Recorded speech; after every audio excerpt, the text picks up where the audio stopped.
मी सुरेश प्रभू मी विधीद्वारा स्थापित भारतीय संविधानापद अनन्य श्रद्धा व निष्ठा बाळगीन.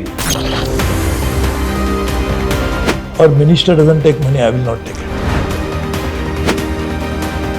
You spoiled us. Did you ever think it would come to this? I am responsible for the people who are given under my care. And people will say, why should I pay? Here I am getting 18-20% power outage. Why should I pay you? Education is a software issue. Why we should buy planes only from outside? Why not make it inside? But we had to deal with all such challenges, which were almost impossible to accomplish. Mission impossible. Mission impossible.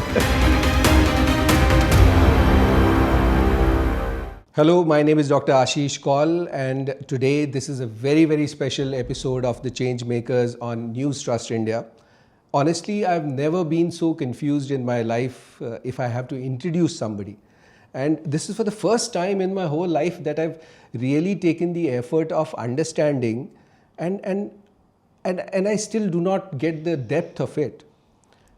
There are so many faces to this one man who has handled so many portfolios, and it is not handling the portfolios.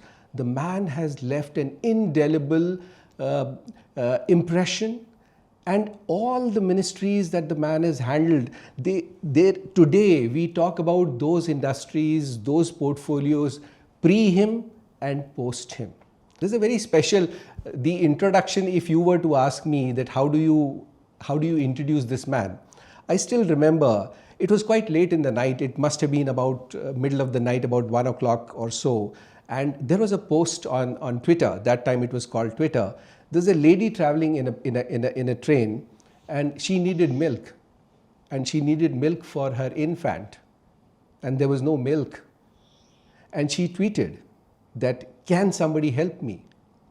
And in next 45 minutes or an hour, I think the DM of that area was there with the bottle of milk for that child. Ladies and gentlemen, my friends, it is my life's greatest honor to introduce the man who changed the way India travels, Mr. Suresh Prabhu. Right from, I think, your early days with Shiv Sena, when you joined politics, did you ever think that the world would come to that middle of the night tweet from a mother asking for milk for her baby, and that too from Indian Railways? You know, you spoiled us. In a way, you spoiled us, because we had always believed that, railways chalta hai, railways is not going to work. It is the coaches are going to be dirty, the platforms are going to be dirty. You spoiled us. You spoiled us. Did you ever think it would come to this? Firstly, thank you very much for such a kind introduction and finding time to do that. You are yourself being an illustrious author and donned so many hot hats in the past. So thank you very much. So this particular incident that you are pointing out is actually something which there are so many of this kind. But point is, when you are responsible for handling something as the railway minister, so I am supposed to be the guardian of all the employees of the railways, all the passengers, and I have never used the word passenger. In my budget speech, I use the word customers. The passenger is passing by, so forget about him the moment he is out of sight. But I said, no, we should try to work in a way that we must take care of them. See, this is a very important thing, is not to offer amenities, etc. is a different thing. That is a part of the process. But what is most important is, if you think you are responsible for them, then your approach towards an issue changes. And I believe that you mentioned about so many portfolios I handled, so many other responsibilities as chairman of a bank. So everywhere my approach has been the same, that I am responsible for the people who are given under my care. So actually you can take it this way, or you can look at it like this, government responsibility. There are so many officers, they look at it. I said, no, I am responsible. So I must take care of them, they are my family. It stemmed from that thinking. So actually, when I became railway minister, I asked the railway administration, how do you deal with the complaint? So they said, we have complaint book and all that. Yes. So I said, this is an old, outdated concept. Now we must have people facing a challenge, facing a problem. While he's still traveling, you should be able to solve it while he's traveling. What is the point of solving it days after that? Because he has also forgotten.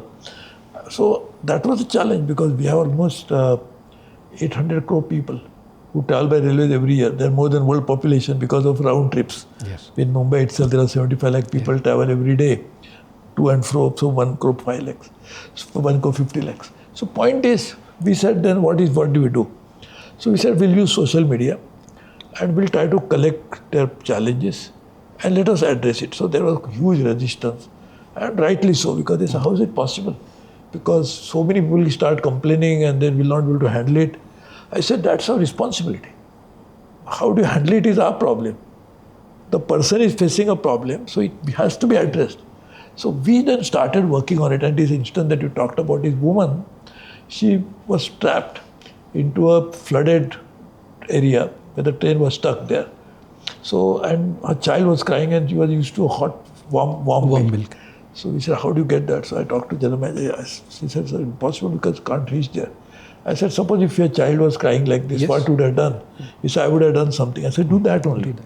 Look at it as our own child and we must solve it. So we solved it. I have been told so that you were never rude to anybody. You never forced your team members to do things, and that is exactly how it happened, and that is exactly how it was told. That he said that, if it was your own family member, how would you approach it? And that's what inspired us to do that. I'll tell you something. See, this is another question. That one is, because when you are a minister, you have a huge power of an entire ministry standing behind you. The minister is the apex of the ministry. Yeah. So you can actually order and do this. But that's not a way things will happen, because people always find a way of not following the order. They say, no, this is not possible. So if somebody feels that, like I was thinking, that it is my responsibility, if that person also starts thinking like that, the things will change dramatically. And I'll tell you one ticket checker. This is a video that was put on the social media. He normally, because the crowded train, there is no berth available, then he takes something and give the berth. So he was offered that. So he said, no, our minister doesn't take money, I will not take it. Suresh Prabhu ka Raj hai. So this is now just imagine. So it percolates down to the people. Percolates down. And then when we started it, there was resistance. Little later, there was an acceptance. And little later, it was an involvement. We institutionalized it. Yeah. So we had a dashboard where we could track each and every complaint going into different geographies. And actually, it was useful to railways, because this was not just a complaint redressal mechanism. This was surely that, but also gave us a management information system. That if there is one complaint coming from a particular zone or a particular division, that means there is something wrong with that division. Yes. Yeah. Or if it is coming from a particular function, like say catering, that means there is something wrong with the function of that. So that was a good management. The funny part is, how did your counterparts, your other colleagues in the ministries, I'm told everybody was like, yaar, ye Suresh Prabhu ne hamare liye pareshani kar diya. Har aadmi tweet karta hai and they expect, and nobody does. And I'm telling you very honestly, I mean, it's been 3 decades. I've never seen a minister responding. I've never seen anybody responding. Actually, I'll tell you, this is something which happened now. In 1998, I was the Minister of Environment, you mentioned about it. So environment clearances is a big issue, because you cannot, because under our Environment Protection Act, unless you get clearance, you cannot start any economic activity, and getting clearance is fraught with so many issues, challenges. So at that time, 98, that's about 27 years ago, we said a moment of file will be available on internet. Even no Western country was able to do that at that time, because environment is so international. Yes. So I used to meet all the time my counterparts in other countries. They say, how can it happen? Because we can actually see the moment in my country about. So of course we kept certain things confidential, because competition. Like when you apply for environment clearance, your competitors should not get some classified information about your own business. So that all will be taken care of. But still people were able to know. So suppose if NGO has any issue, he could raise that issue. So this was something which we started. So there is one more important thing. We often get to talk about railways and his contribution, the change that he brought as a change maker for the Indian Railways. But how many people know the first environment bill, the Udan draft, and the first aviation summit that also happened in India? And of course, he was the Sherpa for a very, very long time. The youngest leader ever to hold the position of the chairman of a cooperative bank. How do you manage it? I mean, tell me, let's go back in time, when you were in school, when you were in college. You ever thought it would come down to all of this? No, actually, honestly, in college, I was never interested in politics, but I was not, I made a wrong statement. I was interested in politics, but never wanted to join it. So I used to always listen to speeches of all the big leaders, Atal Bihari Vajpayee, George Fernandez, Balasaheb Thackeray. I used to always go and listen to the speeches. But the distance between them and me was about 1 kilometer, 2 kilometers. Okay. I was watching them from a long distance. Yes. So that's the nearest I went to them, was this 2 kilometers away from them. But point is, so I never not interested, but I was always thinking that, something can happen. How things can be so bad, it can change. So that was always the thinking on my mind. Actually speaking, joining politics in my family, remotest, vertically, horizontally, nobody has ever been in politics. Yeah. So therefore, joining politics was never even imagined.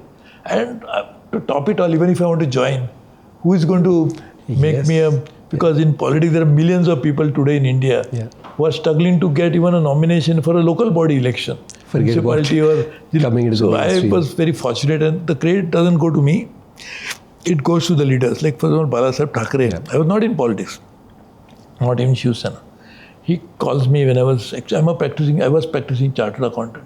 So he called me when I was in Indonesia and invited me to contest the election. And then it was against Mr. Madhu Dandaote, a really stalwart, the person who I respected so much. So I was unhappy that he lost that, and I was happy that I won. So he made me join politics. I never applied. Actually, it's an unusual example in India. Today, politicians have to really struggle to get nomination, what we call it, party ticket. So I was given 4 times Lok Sabha. Then Prime Minister Modi made me a minister. First, I was looking at G20 and G7. Then I was Minister for Railways. So then I had to come to Rajya Sabha because I had not contested Lok Sabha in 2014. So I came from Haryana to Rajya Sabha, thanks to Prime Minister Modi. And then Prime Minister Modi and Amit Shah ji was the president of the party, told me to contest from Andhra Pradesh with the support of Chandrababu Naidu. Because BJP had only 4 MLAs from Andhra Pradesh. And Chandrababu Naidu was kind enough to support my candidature. And so I came for the 4 times Lok Sabha. That was from western part of India, Maharashtra. Once from Haryana, northern part of India. And then one from southern part of India, Andhra Pradesh. I believe environment and climate also is very close to you. And I guess, have you completed your PhD, or is it still work in progress? No, I have not completed the PhD. Of course, I got honorary PhDs from many. No, that's, also from far away from Peru, from Latin America. But I not completed. But why I thought about it? Actually, I couldn't complete because Mr. Vajpayee called me back and made me in charge of Indelible River when I was pursuing it. So point is, why that particular subject? I'm convinced, and there are skeptics who said climate change is a hoax and all that. But it's a scientific evidence. Forget science. Also, common people are suffering. Even this time, the summer is very bad all over the world. If China is suffering from floods. Pakistan, half of Pakistan was under water 3 years ago. We also have now cloudbursts happening in Kashmir, everywhere, earlier in Uttarakhand. So I'm not saying there have never been such episodes. There were, but the intensity, the frequency has increased as was forecast by the scientists. So I thought climate change is something which is an existential issue, not just for humanity alone, but for the entire biological life. So I must try to do something about it. And because I handled that portfolio, I actually had set up a think tank, which called CEW, Council for Energy, Environment and Water, with the same purpose. I said, let us look at these issues holistically, climate, environment, energy, water, all they form part of the same problem. Yes. You manifest in different Yes. ways. Yeah. Like there is no climate has changed, therefore water will be a problem. Yes. There is no water, and then therefore we have to go deep down the surface Yes. and extract water by using more electricity. More electricity using, that means, and that too from a thermal source, that means more greenhouse gas emission happens. Yes. More greenhouse gas emission happens, that means more the climate change happens. So this is vicious cycle. So we actually worked on that. So that PhD I could not complete, though my professors always keep telling me that what you speak, because I always speak That without in notes. itself is a PhD. He said only just write a dissertation, I will give you the PhD. Yeah. But now, of course, I don't intend to complete it. Okay. You made an important point that today we seem to be at war with nature. We are trying to control nature. We are trying to control nature in agriculture, in horticulture, in floriculture. We seem to be telling nature that we are the gods and we are able to produce anything whenever we want. And is it what is happening in Uttarakhand, whatever is happening in Himachal, in Kashmir, anywhere else, a country that is the source of so much of information? Is the nature revolting back? Is it nature's way of telling us that we are so wrong? No, absolutely. See, ultimately, nature will hit back, and they will hit back in a way that we cannot have any control. See, for example, if you really look at it, that for a long time, there was a very fine balance between, say, human beings and wildlife. So wildlife was born before we were born. Yes. So they're living in forest. We went and intruded. But still we knew that we want to get something from forest. They were hunting also after some time. When we discovered fire, then we got a little bit upper hand over the animals because they were scared of fire. So fire was a changing dynamics between us and animals. But point is, still that time we knew the fine tune. We knew that we should not do something which will completely destroy the forest. We should not do something where the entire wildlife will be gone, because they are also dependent on wildlife in a way because they are killing some of them. So that fine balance. So first, it's not that we never fought nature. We fought nature, but we fought in a way, constructive way, but little sensible. So of course, that first I like agriculture. Yeah. It started 11,000 years ago. Till that time, there was only foraging. The people are surviving on foraging. 11,000 years agriculture started.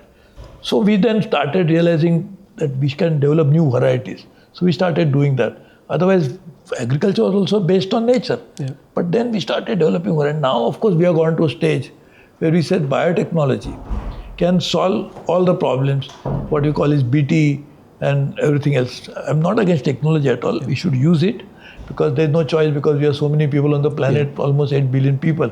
So how to make them survive? We'll have to do this. But don't try to challenge nature to an extent, the point that you're asking me, to the extent that nature will hit you back. And when it hits back, like we saw, see, what power, suppose 8 billion people, very powerful, very wealthy, technology savvy, can they hold back a tsunami wave? No. If all 8 billion people make a human wall and say, I will not allow the tsunami to come and hit, all 8 billion will be gone. Absolutely. And the wall will just collapse. Yes. So that shows that against the nature, you cannot fight. So I'm not saying you try to work with nature. Nature has given you all the knowledge. So knowledge comes, chemistry, physics, whatever it is, nature has given you. So we are comprehended it, good. But now don't try to think like it's my mother has given me a birth. Yeah. After some time, I will say, now I become so big, I will challenge my mother. She said, okay, my dear, I have given you birth, so I'm happy that you're challenging me. But always remember who created you. Yes. So if I forget that, it's a creation, it's nature's creation, all that what we see today. So we should not try to work in a way that will try to destroy the creator in the process of thinking that creation has become so strong, which I am a creation, a human being. But I'm more powerful than a creator. How did you manage to do Udaan? Right from the things that you've been doing, and of course you've been a changemaker all through. Aviation is something which is considered to be nothing but physics, chemistry, mathematics. Of course, you come from an economic, from a commercial background. But to be able to think that something like Udaan that is unfolding now, you thought of it when you thought of it? How? See, actually, our Prime Minister also, he is a very great thinker. Prime Minister gave an idea that from Hawaii chappals, everybody will become traveler, Hawaii Okay. traveler. Okay. That was Prime Minister's vision. From Hawaii chappal to Hawaii traveler. Hawaii. So he was thinking, but we also mentioned earlier about that aviation summit. See, what happened was, there are almost all countries in the world. I think there cannot be one country which is away from the aviation map of the world, has aviation as part of their life. But you'll be surprised. Aviation means what? Airports. Yes. Aviation means airlines. Yeah. Aviation means travel agents.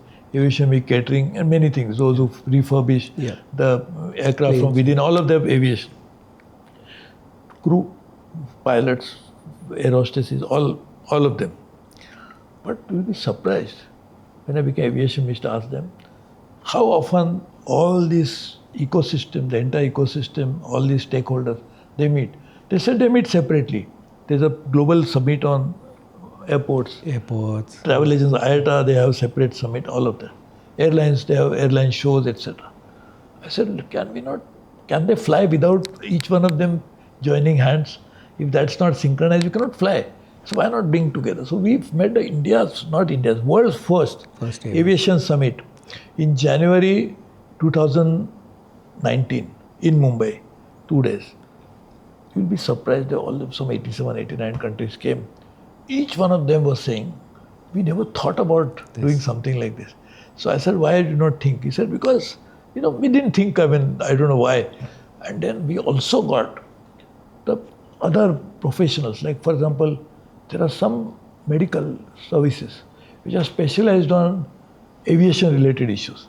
Like when you fly high and into 30,000-40,000 square feet from the sea level, it's normally, so therefore nowadays the cabins are very well compressed, etc., to make sure that you don't feel that, but still your ears and others get affected. So there are so many issues like that. So we got them also involved. So it was a fantastic gathering of all stakeholders related to aviation coming together.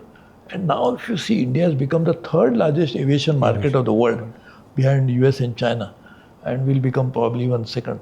So that time, I said, if we have become so big, why not we start planning for making an aircraft in India? So people obviously ridicule me, say, what are you talking about? You want to make a toy aircraft? You can make it. I said, listen, let us start like this. We'll prepare a roadmap. I know it will happen 20 years, 15 years, but if you don't plan it today, it will never happen. So let us start playing, because we are going to be the second largest aviation market, maybe the largest over a period of time. So why we should buy planes only from outside? Why not make it inside? So we prepared a roadmap and we released that blueprint in that global aviation summit that was held in Mumbai in January 2019. What was the idea was, I had gone there and I had seen the Airbus plant in Europe, in France. So I said, why not we start assembling? Because like car, it's never made, we make a car. You assemble car. You get so many components from different locations, put in the assembly line and assemble. Now the car needs about few hundred parts. Now electric vehicles need even fewer parts. But aviation, the aircraft needs probably hundreds of thousands of small and big parts, components. I said, why not we start assembling them first, making them first in India. So we'll first supply to outside the country. Slowly we'll also acquire knowledge about the entire ecosystem. So we'll develop the ecosystem first and then we'll come to the assembly of it. So that was the idea. So I think something like this, so events like this also are not events. They can actually trigger a new thinking, as it happened in case of making the aircraft in India. So I think we should work on that. From aviation to electricity, you championed a very important reform in electricity. See, that was something which happened, this was an almost impossible thing to happen, because there was 18% peak level shortage. So, you cannot even imagine, the young boys, they cannot even imagine what 18% peak level shortage means. So they were load shedding all the while, all different parts of the country, even in Delhi. And then, on one hand, and the problem was that electricity was nationalized in 1948 through the Act of Parliament at that time. And when we nationalized it, we had said distribution, generation, transmission to one utility which was monopolistic, state-owned, and there were state electricity boards which are doing it. The state electricity boards were losing money. It's like a bottomless pit. They were all the time losing money. So they had no money to generate more electricity. Who will give them money? You have nothing else. So I was telling that even father-in-law will not give money out of the state electricity board because you are completely bankrupt. Absolutely. So just imagine 18% peak level shortage. We needed more electricity obviously for that, and there are engines of the instrument that we had, the institution we had, they had no money to generate electricity and they have nobody willing to give. So only way it could change this is by making it bankable, by collecting more money, and people will say, why should we pay? Here I am getting 18-20% power outage, why should I pay you? So it was a big issue that people are not willing to pay because there is no electricity because no money because no person not paying. So we had to reverse all this. State governments were opposed that central government should do anything like this because state were sitting on a very important power center. There was no electricity but still power center. Because they thought electricity. So we had to convince the state governments. All trade unions, including my own party trade union, that time BJP, Hindu Mazdoor Sabha, Communist, AITUC, C2, Congress, Intak, HMS, HMP of Socialist, all of them were saying they'll go on indefinite strike if you introduce electricity bill. So I talked to trade unions. I talked to farmers because farmers were saying without power we cannot do agriculture. So then we talked to consumers organization. We convened the state government. It was an impossible task to get, and then all political parties, we took them on board and we got a law passed unanimously in the parliament. Not unanimously, but I mean more or less unanimously. With some amendments we always accepted because we always saying, we have, Mr. Pranab Mukherjee was the deputy leader of opposition in Rajya Sabha. Mr. Manmohan Singh, Dr. Manmohan Singh, was a leader of opposition in Rajya Sabha, and I was in Atalji's cabinet, they were in opposition. Mr. Sonia Gandhi was the leader of opposition in Lok Sabha, and her deputy was Shivraj Patil, was the deputy leader. I used to meet all the opposition leaders, convince them, and if whatever good points they were making, we used to always take them on board. Because I don't have I'm not a sole custodian of wisdom of the world. If somebody is making good point and such, Dr. Manmohan Singh, Pranab Mukherjee were brilliant people. So they used to give ideas, we used to take them. And we got it passed. So a law was done, which allowed the private sector participation. We also did distribution reform. So because of generation reforms, we got almost 4 times of more capacity in last 15 years, which has resulted into becoming power surplus. We started distribution reform, which was not completed. I had to resign as the power minister in 2002. Had we completed distribution reforms, we would have become not only power surplus, but electric sector would have become cash rich. Because how can you lose money in electricity? Yes. See, you are paying 2 rupees, 3 rupees, whatever you are paying per unit. I am charging you more than my cost of electricity. How can I lose money as a utility? So I would have generated more. You generate more money, you will collect. More money you collect, that money can be plowed back into putting power infrastructure properly. Would have been a different situation. But that distribution reforms didn't happen, and that I think is unfinished agenda. Though we had a complete roadmap, we had provided 40,000 crores from the from the central government for the state governments to make improvement, and it was linked to performance. That if you reduce your transmission distribution losses, for every unit of reduction in transmission distribution loss, you will get so much money. So all of that was very well planned and done, but that was not complete. But power sector reform was an impossible thing to do. Like you mentioned about in railways, it was also another impossible thing to do. But we had to deal with all such challenges, which were almost impossible to accomplish. Mission impossible. It's such an important point that in this country we have everything, yet somebody else pays for the comfort of a political agenda. I haven't seen people improving things on the ground like you did. Now all of this information and all of this wealth of knowledge of so many aspects of life, which in itself is very, very rare to find. Is it culminating into rishihood? No, of course, see, ultimately academics is very important because the power of academics is that it's the software. Academics is like a software. So hardware you can create, multiply it, but if you create one software, it can be applied into millions of hardwares. Like iPhone, you buy iPhone, Yeah.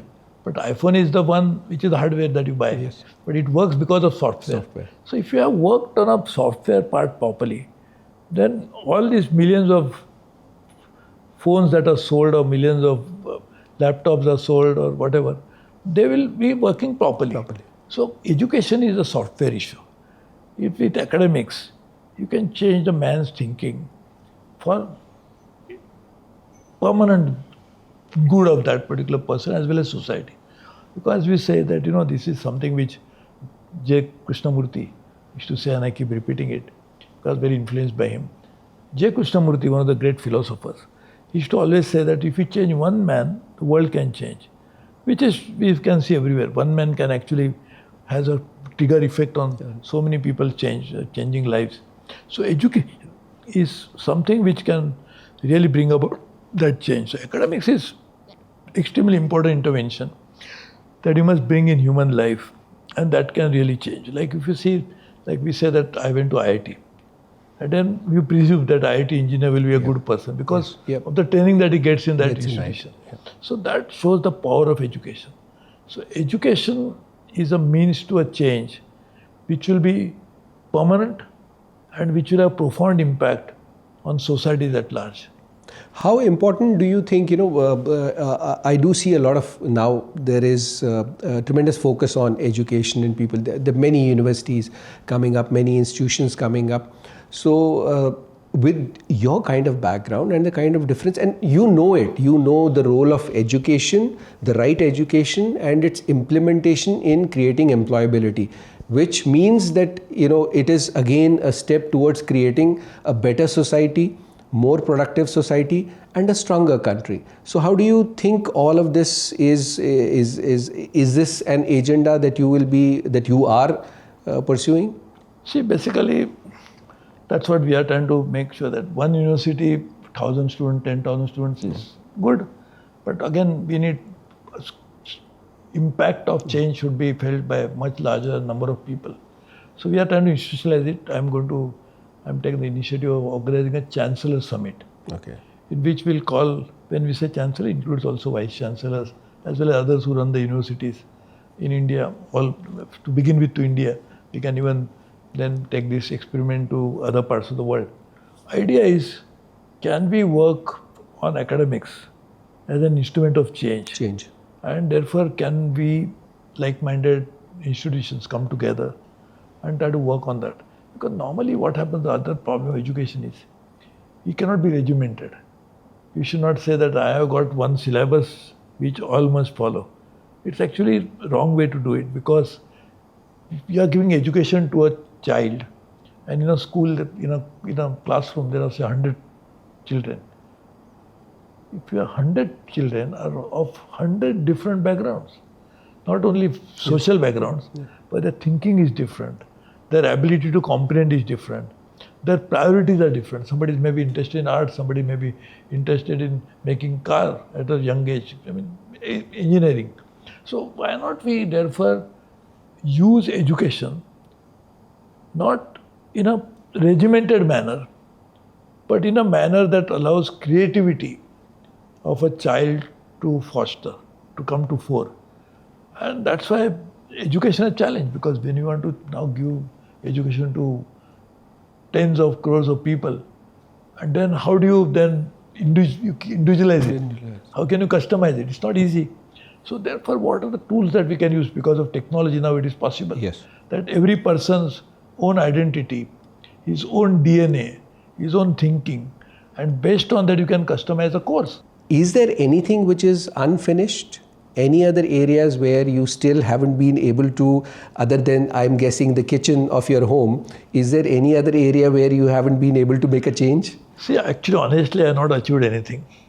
For a simple reason is, honestly, I'm really making an honest statement. If there's a picture of God or something in front of me, I am swearing them and I'm also telling you, swearing on my mother, who I loved the most, is the fact that we are born with a particular purpose. I was not born to do this ministerial work and this publicity and all of that. Probably was not born. This was expected of me, I did it. But that was not the primary purpose.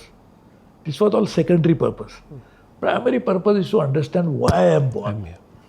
That can come only when you start looking into your own self. And that's what somebody can call it spiritual, but it's not spiritual really. It's a personal experimentation, which Gandhiji called it experimentation with truth. So what I'm saying is, I've not been able to do that. In fact, that's what I was hoping I'll be able to do. But still, it's so much of distraction in life that you get up in the morning, want to do this, and in the afternoon you have started doing something completely different. Completely so different. This is a very unfortunate part of, and I'm a victim of that. I've not been able to do it. It's my weakness, not a victim. I'm a weak person, not to implement something which I wanted to do. So this is something which I hope, I'm 72, I hope to do this now, spend more time on my own self, because I spend time on the rest of the world more than what was necessary. But I've ignored my own self, which was doing all this. And actually speaking, that again is a wrong thinking. I'm swearing on God and telling you, not making a political statement. I have really done nothing. If you ask me, I speak on so many subjects every day. I must have by now spoken in more than 100 countries on several hundred subjects. I never prepare a speech. So where does it come from? It comes from somewhere. So I'm thankful to some power. What name you want to give that power is a different thing. It can change from person to person. But there is some power which has guided my life, which actually makes me do things which I am not capable of doing myself, which I know my own self to that extent, not fully. But I have to know more about myself.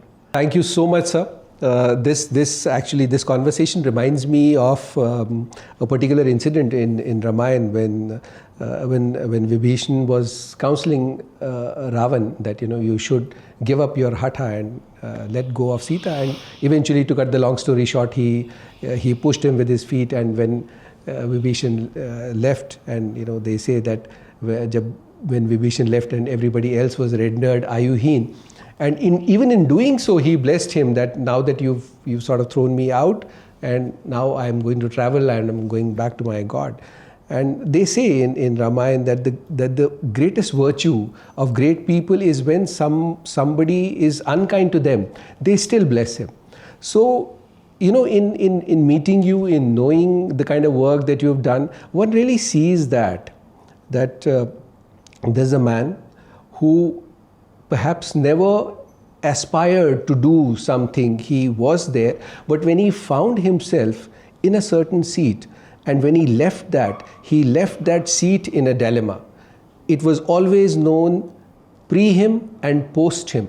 That was the benchmark that Suresh Prabhu, in a way, in politics, there is an ISI standard, and there is, there are so many benchmarks in quality.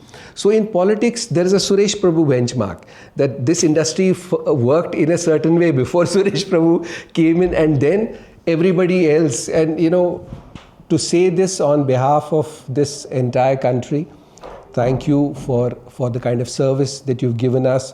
You really pampered us. You've given us a service that we never thought was possible. And even now, I think whenever there are times when I travel by train, I wish the minister was Suresh Prabhu so that I can send him a picture that the toilet is not dirty. And I'm very sure, had you been in that seat, that would not have been there. Thank you so much, sir. It's been such a pleasure talking to you, knowing you always. And I really look forward to the more of change making. And thank you for being the change maker for us. And I hope you keep on inspiring everybody with your great work, sir. Thank you very much. Thank you very much. Really enjoyed this excellent conversation. Thank you very much. Thank you. So this was me, the greatest fan of Mr. Suresh Prabhu, in this very, very special conversation on the change makers on News Trust India. Thank you very much.